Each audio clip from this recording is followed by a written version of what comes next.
34X4 Mercedes-Benz noir fendent la grisaille matinale de la gosse comme des lames. Le vrombissement de leur moteur V8 résonne dans les ruelles étroites du marché d'Oshodi, couvrant un instant le brouhaha habituel des klaxons, des vendeurs ambulants et des négociations.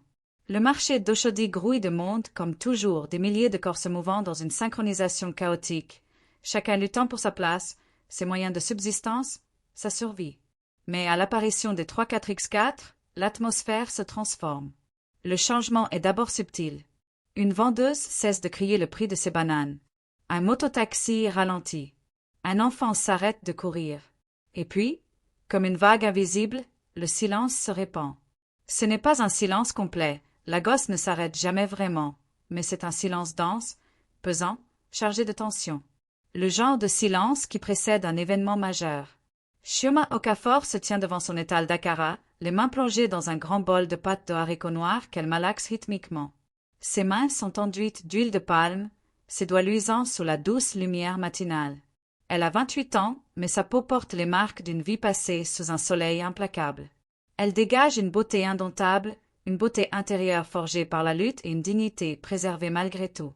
Perdue dans ses pensées, elle fredonne doucement une chanson yoruba que sa mère chantait, lorsque le bruit des moteurs la fait lever les yeux. Les 34X4 s'arrêtent en formation militaire, bloquant complètement le passage devant son étal. Les portières s'ouvrent simultanément, comme si c'était une mise en scène. 6 hommes en descendent. Ils portent tous d'impeccables costumes noirs qui contrastent fortement avec l'atmosphère chaotique et colorée du marché. Lunettes de soleil identiques. Posture droite et militaire. Communication minimale par gestes et regards. Ce ne sont pas des hommes ordinaires. Ce sont des professionnels. Et des professionnels de ce calibre ne se montrent à Oshodi que lorsqu'il se passe quelque chose de très grave. Le cœur de Chioma s'emballe. Le bol de pâte lui glisse des mains tremblantes. Instinctivement, elle regarde autour d'elle, cherchant une issue, mais il y a du monde partout. Les vendeurs ont cessé de vendre. Les acheteurs ont cessé d'acheter. Tous les regards sont tournés vers elle. Tous les regards sont tournés vers elle. Les caméras de sécurité récemment installées par la ville, accrochées aux poteaux qui entourent le marché, enregistrent chaque seconde. 8 d'entre elles ont une vue directe sur l'étal de Chioma. 8 témoins électroniques qui enregistrent tout. L'homme le plus grand du groupe, manifestement le chef, s'avance. Il a une quarantaine d'années, la pommade, le menton carré et une petite cicatrice au-dessus du sourcil gauche. Ses lunettes de soleil sont des Armani. Chioma les reconnaît pour les avoir vues une fois sur un panneau publicitaire. Il retire lentement ses lunettes, les plie et les glisse dans la poche intérieure de sa veste. Son regard est intense, perçant, de ceux qui semblent lire en vous. Il fixe Chioma droit dans les yeux. Puis il la désigne du doigt. Son index se lève, comme une accusation silencieuse, pointant droit sur elle, à 5 mètres de distance. Le cœur de Chioma bat la chamade. Ce n'est pas une métaphore. C'est bien réel. Elle sent chaque battement résonner dans tout son corps, résonner dans ses oreilles, et faire trembler ses mains encore davantage.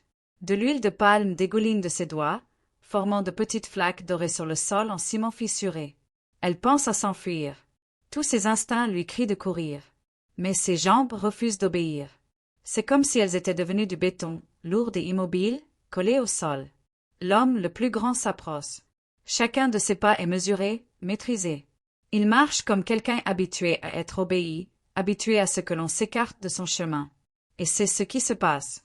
La foule s'écarte automatiquement, créant un passage entre lui et Chioma. Personne ne veut se trouver entre cet homme et son objectif. À 1 mètre d'elle, il s'arrête. Chioma perçoit son eau de Cologne, un parfum coûteux, un parfum qu'elle n'a jamais senti, un parfum d'argent et de pouvoir.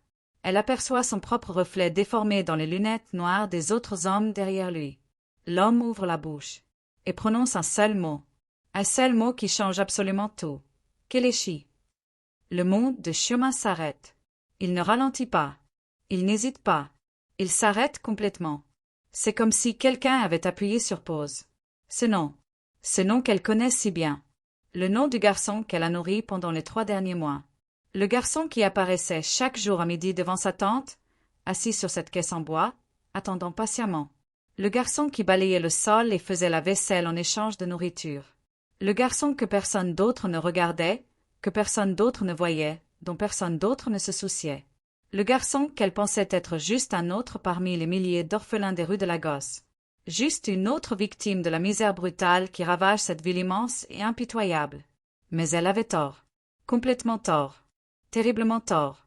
Et maintenant, debout là, en ce matin nuageux, sous l'œil de 8 caméras de sécurité, sous le regard de centaines de témoins, avec ces hommes en costume noir devant elle, Chioma Okafor comprend que sa vie ne sera plus jamais la même.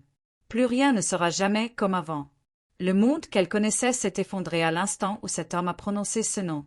Mais pour comprendre comment nous en sommes arrivés là, comment un simple vendeur d'akara est devenu le centre de cette histoire incroyable, il nous faut remonter le temps. Il nous faut remonter au début. Il nous faut remonter 90 jours en arrière, lorsque tout a commencé avec un garçon invisible et une femme qui a choisi de voir. Lagos s'éveille chaque jour comme à son habitude, violence et beauté s'entremêlent. Le soleil se lève sur l'océan Atlantique, embrasant le ciel de teintes orangées et roses irréelles, tandis que 15 millions d'habitants entament une nouvelle lutte quotidienne pour la survie. Le brouhaha est une symphonie chaotique, les klaxons jaunes des danfos rivalisent avec les cris des vendeurs ambulants, les générateurs diesel crachent une fumée noire, la musique assourdissante s'échappe des bars qui ne ferment jamais, les pleurs des bébés, les aboiements des chiens, le bruit du métal qui s'entrechoque dans les ateliers de fortune. À Lagos, le calme n'existe pas. Lagos ne connaît que le volume sonore élevé et très élevé. Au cœur vibrant du quartier de Mushin, là où l'asphalte promis par le gouvernement n'a jamais vu le jour et où la terre rouge se mêle aux ordures et à l'espoir, là où les baraques de tôle reflètent le soleil implacable comme des milliers de miroirs brisés, vit Kelechi.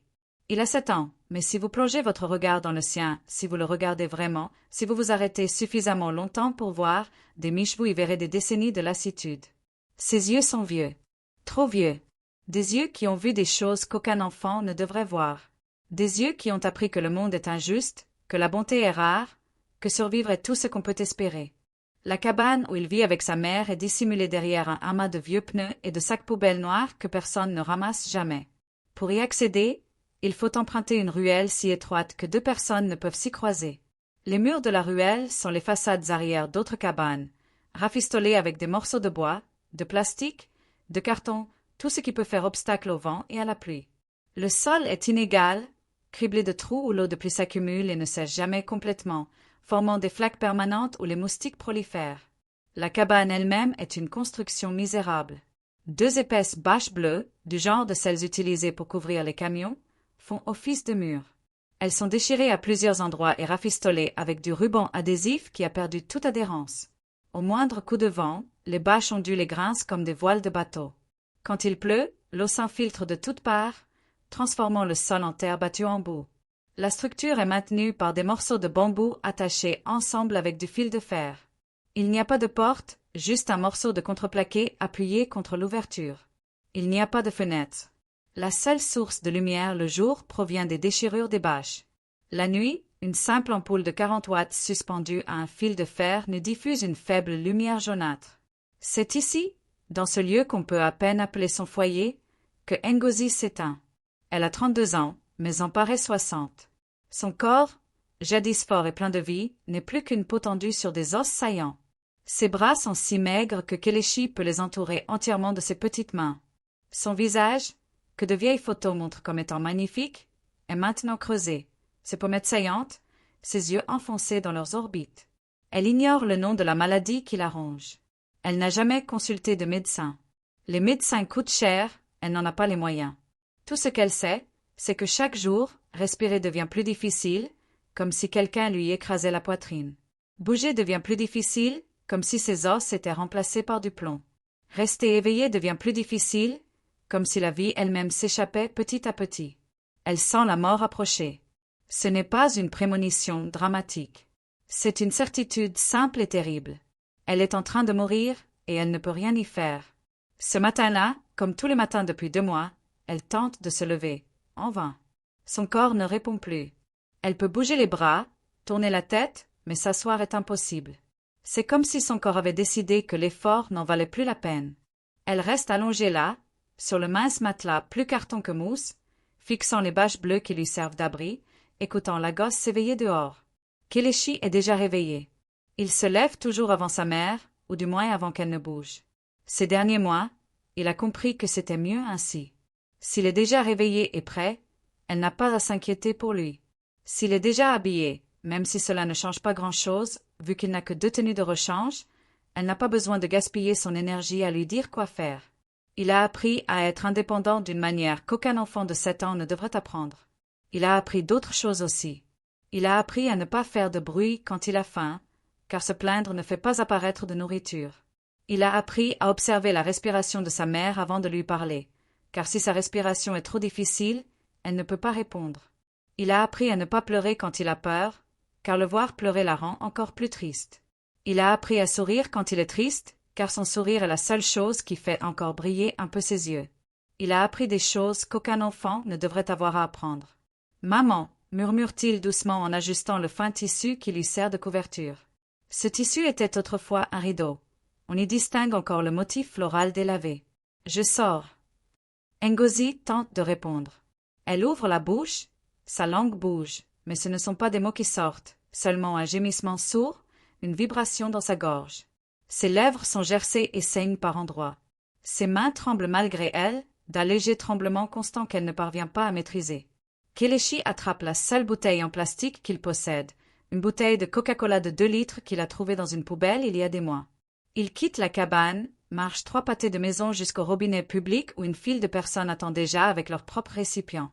Il patiente, ignorant les regards dédaigneux de certains adultes qui estiment que les enfants n'ont rien à faire dans la file. Quand vient enfin son tour, il remplit la bouteille à ras-bord, la rebouche soigneusement et revient. Il pose le biberon à côté du matelas de sa mère, à sa portée. Il place aussi un gobelet en plastique fêlé à côté, car il sait qu'elle n'a pas la force de soulever le biberon entier. « Je reviendrai avec à manger, maman, » dit-il d'une voix faible mais ferme, essayant de paraître confiant. « Je te le promets. » C'est une promesse qu'il fait chaque jour. Parfois, il la tient. Souvent, non. Mais il la promet toujours, car cette promesse semble la réconforter. L'idée que le repas arrivera, même s'il n'arrive pas, est préférable à la certitude de la faim. Il sort pieds nus. Ses pieds sont déjà couverts de callosités, mais malgré cela, les cailloux pointus et les éclats de verre enfouis dans la terre le blessent. Il a appris à marcher le regard baissé, toujours sur ses gardes. Ses vêtements sont un assemblage de lambeaux cousus à la hâte, non par choix, mais par nécessité. Le pantalon qu'il porte appartenait à un adolescent, 3 tailles trop grandes pour lui. Il est fermé à la taille par un morceau de corde jaune trouvé sur un chantier. La chemise, qu'il imagine jadis blanche, est désormais grise, tachée par la saleté, la sueur et la fumée de la gosse. Il a une large déchirure sous le bras gauche qu'il a essayé de recoudre avec du fil noir épais, mais la couture ne tient pas bien. Il erre dans les rues de Muchin comme un fantôme. Ce n'est pas une métaphore poétique, mais une réalité douloureuse et concrète. Les gens ne le voient littéralement pas. Ils le croisent, leur corps se décalant machinalement comme s'il n'était qu'un obstacle de plus sur leur chemin, mais leurs yeux ne perçoivent jamais sa présence. Ils pourraient crier sans qu'ils l'entendent. Ils pourraient saigner sans qu'ils le remarquent. Il l'a vite compris, les enfants trop pauvres sont invisibles. Ils occupent l'espace physique, mais pas l'espace social. Ils existent sur le plan matériel, mais pas sur le plan de la réalité humaine qui compte vraiment. Votre premier arrêt est l'étal de Mama Folak, qui vend du pain. Pain en verre citron, une couleur criarde qui agresse les yeux sous le soleil de plomb. Il est recouvert d'une étagère métallique où sont présentés les pains. Miches à jet, brioches rondes, brioches sucres de petites raies, des miches petits PLNS dont la surface brille de beurre fondu. L'odeur est insupportable pour qui n'a pas mangé depuis 20 heures. Mama Folak est occupée à servir une cliente habituelle, une dame âgée qui se plaint que les miches de pain sont plus petites que la semaine dernière. Kelechi attend. Il se tient à une distance respectueuse, ni trop près pour paraître menaçant, ni trop loin pour être complètement ignoré. Il attend 5 minutes. 10 cases. D'autres clients arrivent et sont servis. Il continue d'attendre.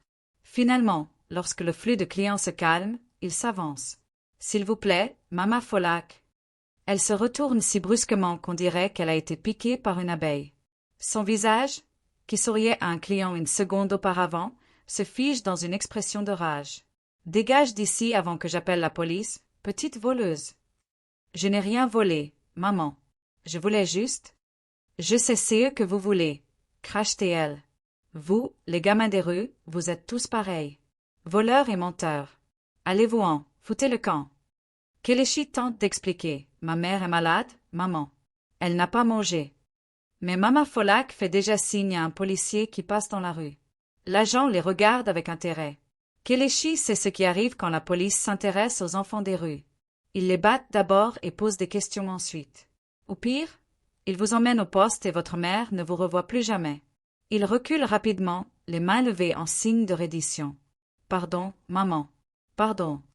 Et il s'éloigne à toute vitesse, avant que le policier ne décide qu'il représente un problème digne d'être réglé. Il essaie 6 autres endroits. Le résultat est toujours le même.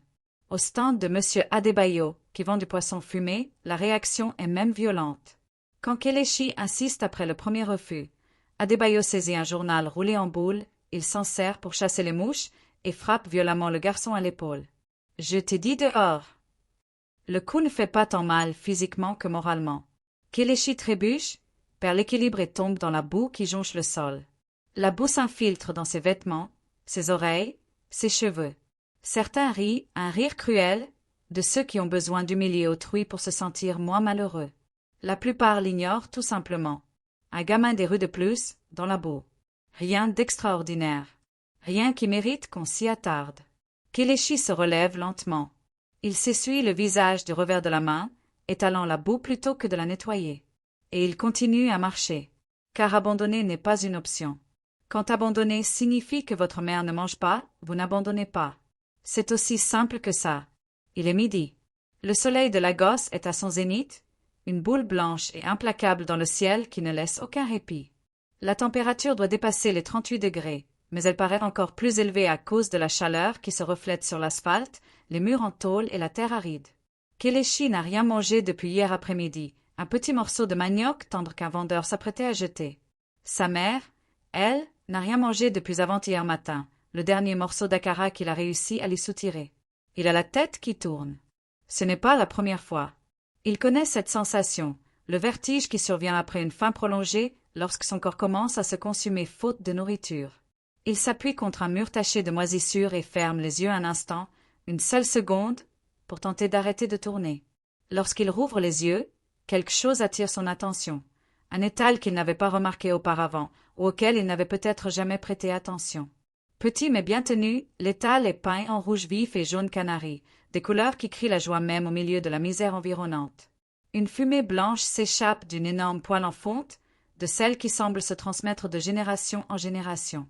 Et l'odeur? Des briochesses odeur des petites sakaras akaras frits dans de l'huile de palme pour lui envahir les narines et lui noue l'estomac si violemment qu'il en a mal. Akara. Des beignets de haricots à œil noir frits, croustillants à l'extérieur, moelleux à l'intérieur, assaisonnés de piment et d'oignons. C'est un plat populaire, certes, mais délicieux. Un plat qui remplit le ventre et réchauffe le cœur. Le genre de plat que votre mère préparait quand ils avaient encore une vraie maison, avant que tout ne s'écroule. Il s'approche lentement, très lentement, comme un animal blessé qui explore un territoire inconnu. Chaque pas est calculé. Il a appris à ne pas s'approcher trop vite, cela effraie les gens et leur fait croire qu'il va les voler. Il a appris à ne pas les regarder directement dans les yeux, cela leur donne l'impression qu'il les provoque. Il a appris à se faire plus petit, moins menaçant, presque invisible. La femme derrière l'étal lui tourne le dos, remuant la pâte de haricot avec une grande cuillère en bois. Elle est jeune, il le devine à ses mouvements agiles et à la douceur de sa peau. Elle porte une simple robe de calicot, imprimée de fleurs rouges et jaunes assorties à la peinture de l'étal.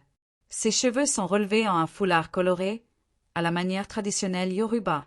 Elle chante doucement une chanson que Kelechi ne reconnaît pas, mais qui est magnifique. Il y a en elle quelque chose qui inspire la chaleur. Non pas la chaleur du soleil de Lagos, mais une chaleur humaine. De la bonté, peut-être. Ou du moins l'absence de la cruauté qu'il a rencontrée toute la journée. Kelechi ne s'approche pas trop. Il a appris à garder ses distances. Il repère alors une vieille caisse en bois à environ 3 mètres de la tente, probablement utilisée pour transporter des bouteilles. Quelqu'un l'a laissée renversée là. Il s'assoit, les pieds nus dans le vide. Et il observe, tout simplement. Il observe les gens arriver. Des hommes en costume bon marché qui rentrent du travail. Des femmes avec des bébés en porte-bébés. Des étudiants en uniforme. Tous achètent des akaras. Tous sourient en recevant le paquet emballé dans des feuilles de bananier. Tous traitent la vendeuse avec respect, voire affection. « Chioma, tes akaras 6 sont encore meilleurs aujourd'hui » s'exclame un client. « Chioma, garde-moi 3 pour demain » dit un autre. « Chioma, voilà donc son nom. Kelechi le mémorise. Il ne sait pas pourquoi. Il le mémorise, c'est tout. Il l'observe travailler. Ses gestes sont empreints de grâce. La façon dont elle prélève la pâte à la cuillère, la façonne rapidement en une boule parfaite et la plonge dans l'huile chaude. La manière dont elle retourne chaque akara au moment précis pour qu'il dort uniformément des deux côtés. La façon dont elle emballe soigneusement chaque commande, ajoutant un peu de sauce chili supplémentaire à la demande du client. Et il observe son propre estomac supplier. Il sent les contractions, le vide, le désespoir de son corps qui réclame à manger. Sa bouche salive tellement qu'il doit déglutir sans cesse. Ses mains tremblent légèrement. Mais il n'approche pas. Il ne demande rien. Il se contente d'observer, car observer, au moins, entretient un espoir, aussi ténu soit-il. Observer vaut mieux que de sombrer dans le désespoir le plus total. Le temps passe. Le soleil amorce sa lente descente vers l'horizon. Les ombres s'allongent. Le flot de clients se tarit. Et Kelechi reste assis sur sa caisse, immobile, hormis sa respiration, les yeux rivés sur son étal comme Akara s'il mente point était la seule chose au monde. C'est à ce moment-là que quelque chose change. Chioma sent ce regard. Elle ne peut l'expliquer rationnellement, mais elle a toujours eu cette sensation d'être observée. C'est comme un sixième sens, une démangeaison entre les omoplates, une pression sur la nuque. Elle continue de travailler, mouler, frire, emballer, mais son regard est sans cesse attiré par cette personne. Le garçon est assis sur une caisse en bois, immobile. Au début, elle croit presque à une illusion, un jeu de lumière et de fumée provenant de l'huile de palme. Mais non, c'est un vrai garçon. 7 ou 8 ans, peut-être. Difficile à dire, car la malnutrition donne aux enfants l'air plus jeune. Il est assis, les genoux repliés contre sa poitrine, la tête entre les genoux, ses bras maigres enlacés autour de ses jambes. Immobile. Comme une statue. Comme quelque chose qui lutte désespérément pour ne pas exister. Chioma a vu des centaines, peut-être des milliers, d'enfants des rues au cours des années qu'elle a passées à travailler au marché. La gosse en regorge, orphelins, enfants abandonnés, fugueurs, victimes de familles déchirées par une misère extrême. Ils sont partout. Ils acarassent mendiants forgés. Ils pleurent. Ils volent quand ils ont besoin de quelque chose. Ils dorment sur les trottoirs. Ils sniffent de la colle pour oublier leur faim. Ils se prostituent très jeunes. Ils meurent jeunes. Comme la plupart des gens, elle sait si se forger une carapace émotionnelle. C'est indispensable. Sinon, on perd la tête. On ne peut pas aider tout le monde. On ne peut pas sauver tous les enfants. On fait ce qu'on peut, quand on le peut, mais on garde ses distances. Sinon, on se noie dans l'océan de souffrance qui nous entoure. Mais il y a quelque chose chez ce garçon. Quelque chose qui transperce ses défenses comme un couteau acéré. Peut-être est-ce son immobilité, la plupart des enfants des rues sont toujours en mouvement. Toujours agités, toujours à l'affût de la prochaine occasion. Mais celui-ci est complètement immobile, comme s'il avait renoncé à chercher. Peut-être est-ce son regard, même de loin. Elle perçoit en lui quelque chose, une profondeur, une intelligence, une tristesse qui ne devrait pas exister chez un enfant si jeune. Ou peut-être est-ce simplement que, ce jour-là, à cet instant précis, elle est prête à voir. Prête à vraiment voir, au lieu de se contenter de regarder et de passer son chemin. Chioma finit de servir une cliente, une femme âgée qui achète 5 akaras par jour pour ses petits-enfants, puis se tourne complètement vers le garçon. Elle l'observe longuement. Il ne bouge pas. Il ne pose aucune question. Il ne pleure pas. Il ne se livre pas à la comédie dramatique que beaucoup d'enfants des rues savent utiliser avec succès. Il est simplement là, si silencieux qu'ils se font presque dans le décor. Puis Chioma s'approche. Chacun de ses pas est mesuré, prudent, comme si elle s'approchait d'un oiseau blessé qui pourrait s'envoler à tout moment. À environ 2 mètres, elle s'arrête et dit doucement « Hé, petit frère, tu attends quelqu'un » Le garçon relève lentement la tête, comme si le mouvement lui demandait un effort surhumain. Leurs regards se croisent. Et Chioma sent son cœur se serrer. Ses yeux. Mon Dieu, ses yeux. Ils sont immenses sur un visage petit et maigre. Profond. Sombre. Fatigué d'une fatigue qui dépasse le simple physique. Ce sont des yeux qui en ont trop vu, trop souffert, trop compris à quel point le monde peut être cruel. Non, tante, répond-il. Sa voix est faible mais claire. Polie. L'articulation soignée de ces mots surprend Chioma. La plupart des enfants des rues parlent un pidgin rapide et confus. Mais ce garçon parle comme quelqu'un qui, à un moment donné, a appris à parler correctement. « Tu as faim » demande Chioma, bien que la réponse soit évidente rien qu'en mente point le moins regardant. Ses épaules sont si saillantes qu'elles forment de petites tentes sous sa chemise déchirée. Ses bras sont maigres comme des brindilles. Ses joues sont creuses. Silence. Le garçon la regarde, mais ne répond pas. Il y a de la peur dans son regard. La peur des pièges. La peur que la gentillesse ne soit qu'une autre forme de cruauté, prête à se révéler. Tout dans sa vie lui a appris que rien n'est gratuit. Que tout a un prix. Que la gentillesse cache souvent quelque chose de pire. Tu veux manger quelque chose? Tente à nouveau Chioma, d'une voix encore plus douce. Le silence se fait de nouveau sentir. Le garçon baisse les yeux. Ses petites mains sales agrippent ses genoux. Chioma le voit se livrer à un combat intérieur. Il a tellement faim qu'il a sans doute du mal à réfléchir clairement. Mais il y a aussi de la fierté, ou quelque chose qui y ressemble. Ou peut-être pas de la fierté, peut-être est-ce simplement de la peur. « Je n'ai pas d'argent, tante, » murmure-t-il enfin, c'est pas que Chioma l'entend à peine, couverte par le brouhaha du marché. Il y a de la honte dans sa voix, comme si le manque d'argent était un péché personnel, une faute morale. « Je n'ai pas demandé d'argent, » répondit doucement Chioma. « J'ai demandé si vous vouliez manger. » Elle n'attend pas d'autre réponse. Au fond d'elle, quelque chose a déjà tranché. Elle retourne à sa tente, sentant le regard du garçon la suivre du regard. Elle prend une assiette en plastique, pas un sac, pas un paquet emballé à la hâte, mais une vraie assiette. Elle la remplit généreusement. 5 gros akara, encore chauds et croustillants. Une bonne portion de forgez-moi cela moins. Akara, ces gâteaux de haricots cuits à la vapeur et enveloppés dans des feuilles. Une généreuse cuillerée de sauce chili maison, préparée le matin même. De quoi rassasier un enfant. De la vraie nourriture. De la nourriture préparée avec soin. Elle se retourne et lui tend l'assiette. Voilà. Kelechi fixe la nourriture comme un mirage, comme si elle ne pouvait être réelle. Ses mains bougent, puis s'immobilisent. Elle bouge à nouveau, puis s'immobilise encore. Il brûle d'envie de la saisir, mais quelque chose l'en empêche. « Tu peux le prendre, » dit Chioma en souriant. « Il ne disparaîtra pas. Je te promets qu'il est réel. » Finalement, avec hésitation, Kelechi tend la main et prend l'assiette. Il la serre à 2 mains, comme s'il s'agissait d'un objet précieux et fragile. Mais il ne mange pas. Il reste là, immobile, l'assiette à la main, le regard fixé sur la nourriture, l'expression mêlant désir et souffrance. Chioma fronce les sourcils. « Qu'est-ce qui ne va pas?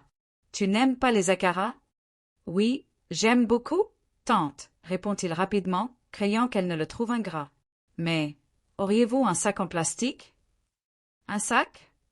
Chioma est maintenant perplexe. Pourquoi faire? Je voulais en prendre pour ma mère, explique Kelechi, les mots lui échappant à toute vitesse. Elle est malade. Elle n'a rien mangé de la journée. Elle est seule maintenant, et je lui ai promis de lui apporter à manger. Est-ce que je pourrais lui en garder un peu? S'il vous plaît?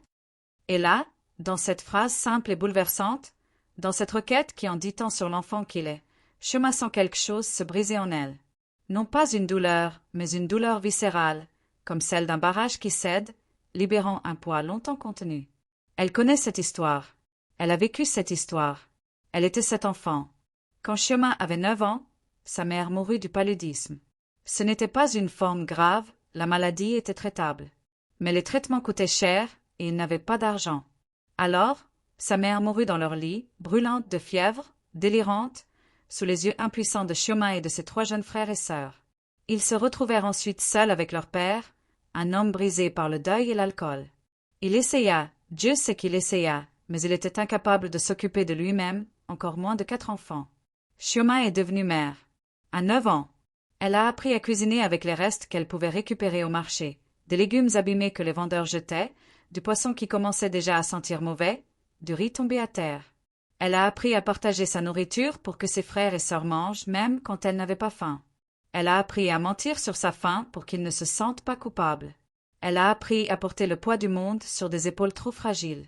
Elle s'était jurée alors que si jamais elle possédait quoi que ce soit, absolument quoi que ce soit, elle le partagerait. Elle ne laisserait aucun autre enfant ressentir ce qu'elle avait ressenti. Elle ne laisserait aucun autre enfant connaître cette faim qui va bien au-delà d'un simple estomac vide, cette faim qui consume l'âme. Et voici ce garçon, affamé, sans doute plus affamé qu'il ne l'a été depuis des jours. Mais sa première préoccupation n'est pas pour lui-même. C'est pour sa mère. Il est prêt à ignorer sa propre douleur pour soulager la sienne. Il est prêt à souffrir de la faim si cela signifie qu'elle peut manger. Chioma ne dit rien. Elle est incapable de parler, une boule lui nouant la gorge. Alors, elle retourne simplement à son étal. Elle prend une autre assiette, plus grande, plus garnie que la première. Elle la remplit d'akara, de moins, d'un généreux morceau de poisson fumé qu'elle gardait pour son propre dîner, et y ajoute même quelques tranches d'igname frites. Elle met le tout dans un sac plastique épais, qu'elle ferme hermétiquement pour que rien ne se renverse. À son retour, elle place le sac dans la main libre de Kelechi. « C'est pour ta mère » dit-elle d'une voix maîtrisée malgré l'émotion. « Bien fermé. Ça ne se renversera pas. Et toi » dit-elle en désignant l'assiette qu'il tient encore. « Mange maintenant. Juste ici, devant moi. » Kelechi la fixe, les yeux écarquillés. « Tante, c'est trop. Je ne peux pas. »« Oui, tu peux. Et tu le feras » intervient Chioma d'une voix douce mais ferme. « Ta mère a besoin de manger. Mais toi aussi. À quoi bon lui apporter à manger si tu t'évanouis en chemin? Comment pourras-tu t'occuper d'elle si tu es toi-même trop faible? Alors mange. Maintenant. » C'est d'une logique implacable. Kelechi n'a aucun argument à y opposer. Alors il obéit. Il se rassoit sur la caisse, place soigneusement le sac entre ses pieds pour ne pas le faire tomber, pose l'assiette en équilibre sur ses genoux et prend la première bouchée d'akara. Et lorsque la nourriture touche à langue, lorsque les saveurs sel, poivre, oignon, huile de palme explosent en bouche, lorsque son corps affamé reçoit enfin un vrai réconfort après si longtemps, des larmes se mettent à couler sur son visage. Il ne pleure pas bruyamment. Il ne sanglote pas. Les larmes viennent simplement, silencieuses et abondantes, traçant des lignes nettes sur la crasse qui recouvre son visage. Il ne se rend même pas compte qu'il pleure.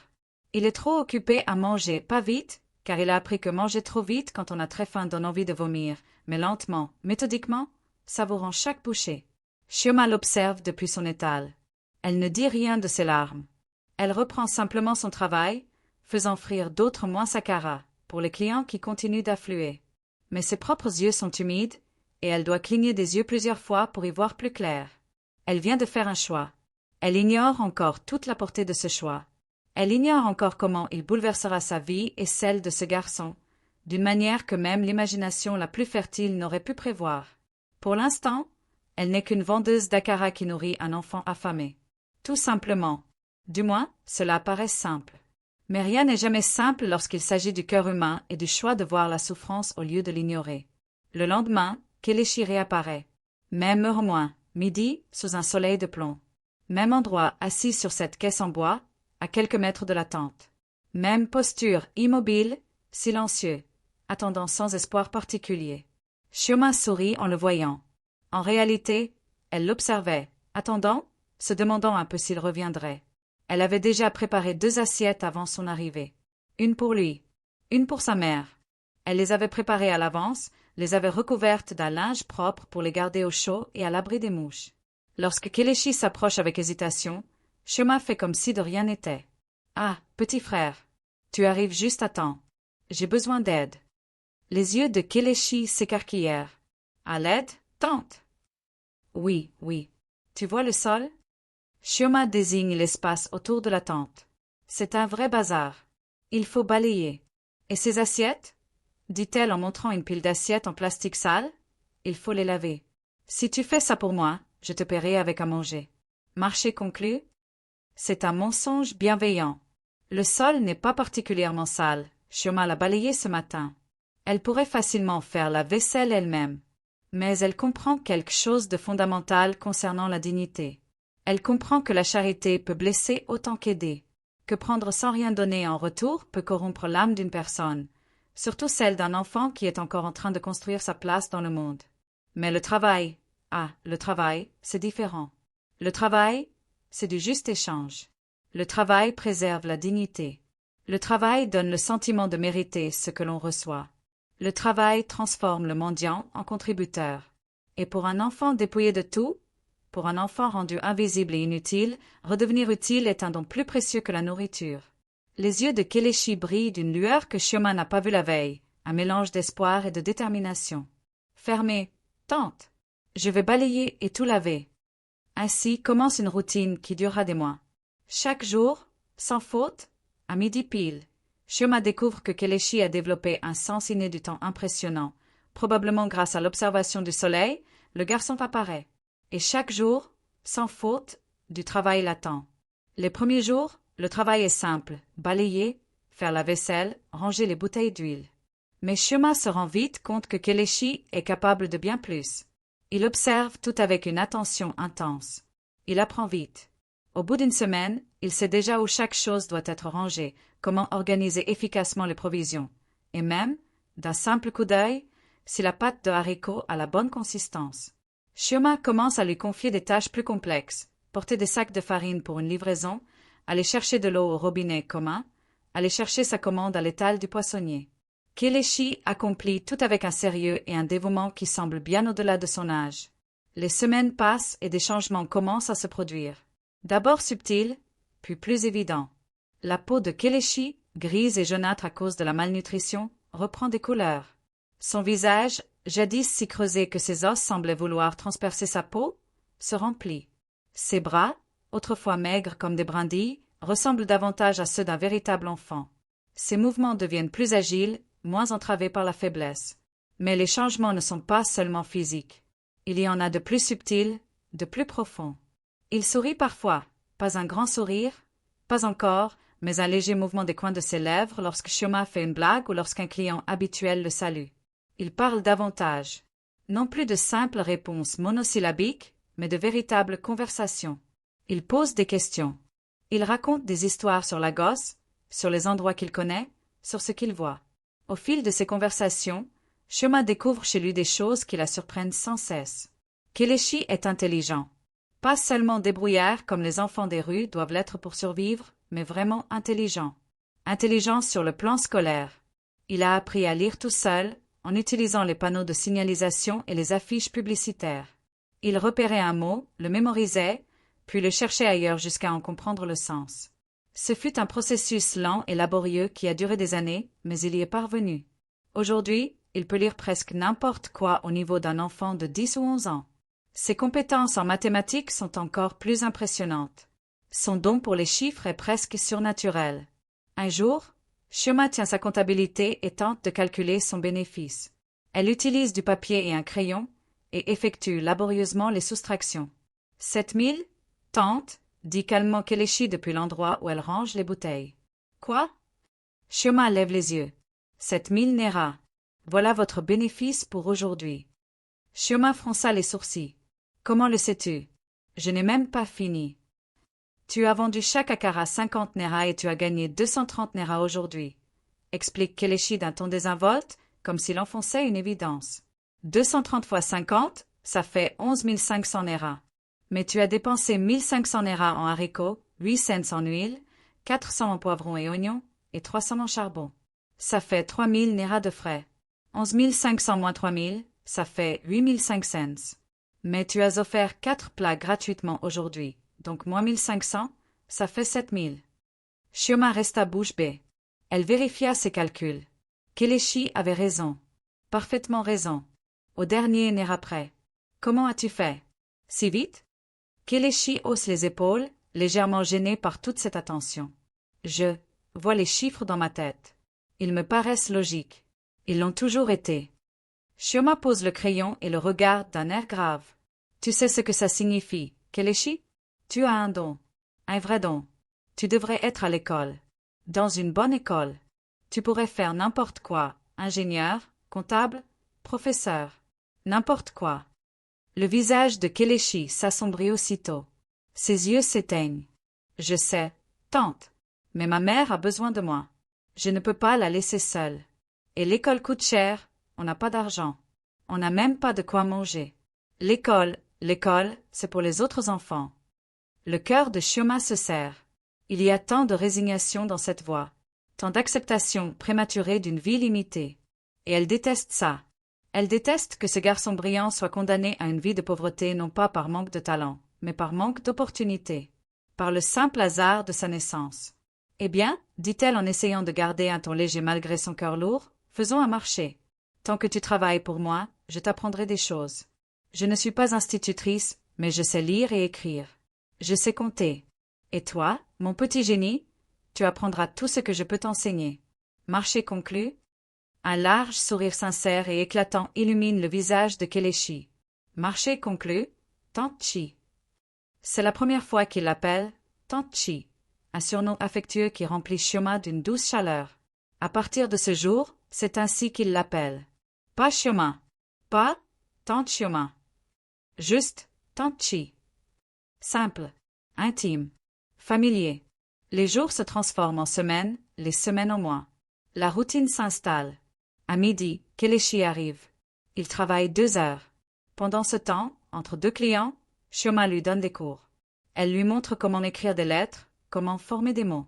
Elle lui propose des problèmes de maths plus complexes, non pas qu'il en ait besoin, mais elle veut le stimuler.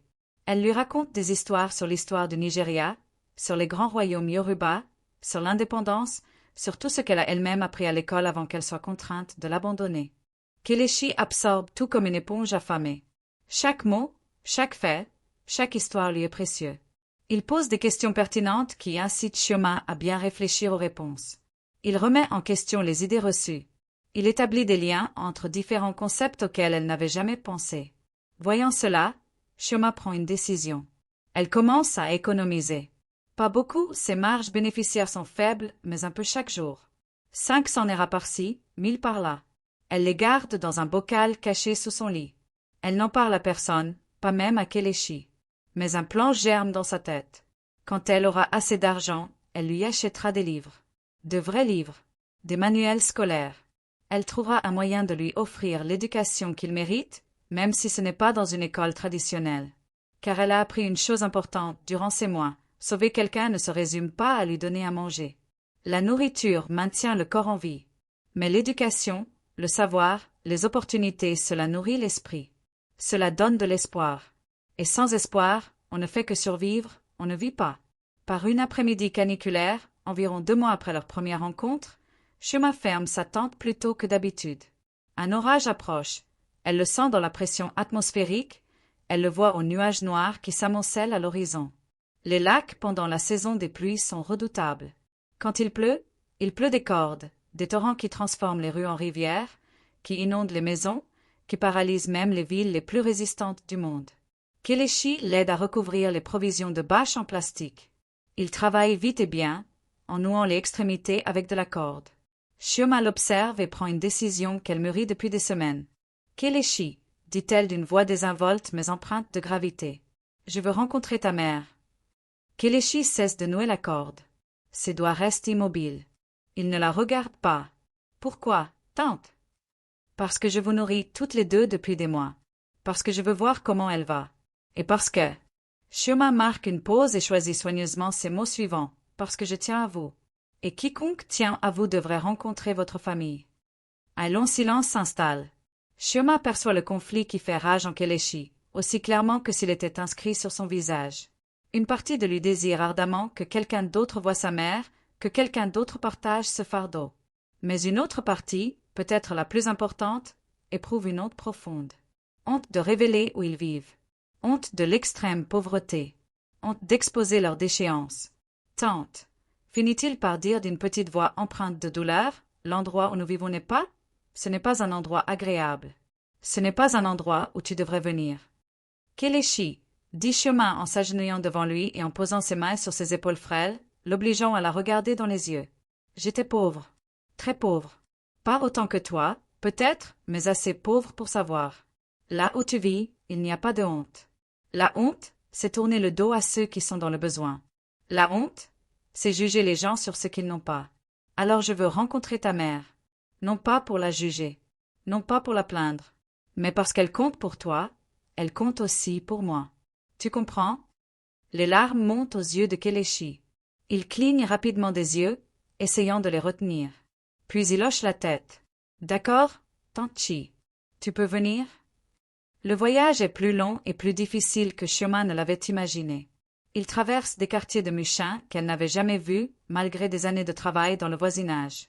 Les rues se transforment en ruelles, les ruelles en chemins de terre, et les chemins de terre en sentiers étroits entre des abris de fortune qui ressemblent à peine à des maisons. L'odeur change aussi. L'air devient plus lourd, plus nauséabond. Les eaux usées ruissellent dans des fossés à ciel ouvert le long de la route. Les ordures s'amoncellent sans que personne ne les ramasse.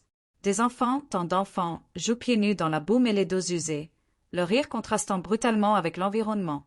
Des chiens maigres et galeux fouillent les ordures. Un désespoir palpable plane, un sentiment d'oubli, comme si ce quartier n'existait même pas sur les cartes officielles. Shioma sent sa détermination vaciller un instant. Non pas par jugement, mais parce que l'ampleur de la pauvreté ici est accablante. Il est facile de parler d'aide lorsqu'on voit un enfant isolé. C'est beaucoup plus difficile lorsqu'on en voit des dizaines, des centaines, tous dans le besoin, et qu'on ne peut leur apporter une aide concrète. Mais elle continue de suivre Kelechi. Le garçon avance à pas de plus en plus lents à mesure qu'ils approchent de leur destination, comme si ses jambes s'alourdissaient à chaque mètre. Finalement, il s'arrête devant un tas de vieux pneus et de sacs poubelles noirs. « C'est ici », dit-il si doucement que c'est presque un murmure. Un instant, Shioma ne comprend pas.